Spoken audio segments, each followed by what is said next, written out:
Debako udaletik euskararen alde, kulturaren alde eta euskal kulturaren aldeko ekimenak sustatzea zen gure asmoa eta horretan jarraitzen dugu, horren aldeko apostua egiten dugu. Bai herriko eragileekin elkarlanean, baita ere kanpotik ekarrita bai antzerkia o bai musika taldeak. Elkarlan horretan eskertu nahi dugu aurten ere herriko herritarrei begiradaken egingo duten parte hartzeagatik, baita ere Jazz Esblaiko kideei, eta lehen ekimenean kulunka dantza taldeari ere elkarlanean aritzeagaitik. Aipatu nahiko nuke aurtengoa 8. edizioa dela, Iturriondokoa. Errotua dago programa badela, uztaileko ostiraletan burutzen dena, eta herritarrei bertan parte hartzera animatzen diet.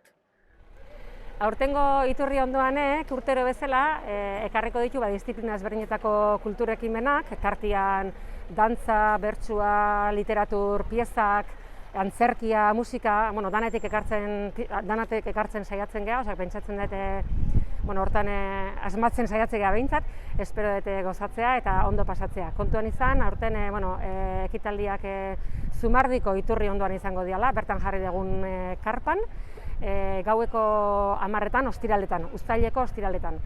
Azkeneko 2 emanaldietarako, antzerki eta musika saioetarako, hau da, Ez Dokero eta Willis Drummonden saioetarako sarrerak jarri ditugu eta eskuragarri egongo dira turismo bulegoan 10 euroren truke. Biak hartu ezkero, bonoa edukiko duzue 15 euroren truke.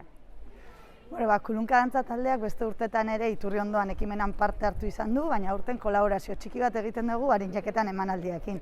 Arineketan emanaldia musika eta dantza emanaldi bat da, eta bertan euskal dantzako doinuak adaptatu, berriztu eta gaur egunera ekarri dituzte.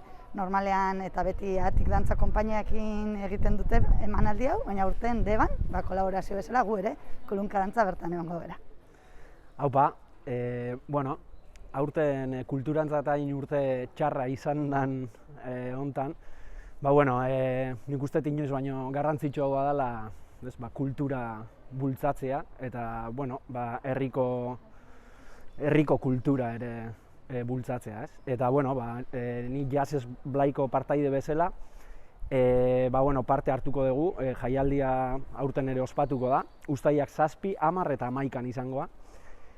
Eta gero baita Jazz Esblai elkarlanean egongo da begiradakekin aurten ere.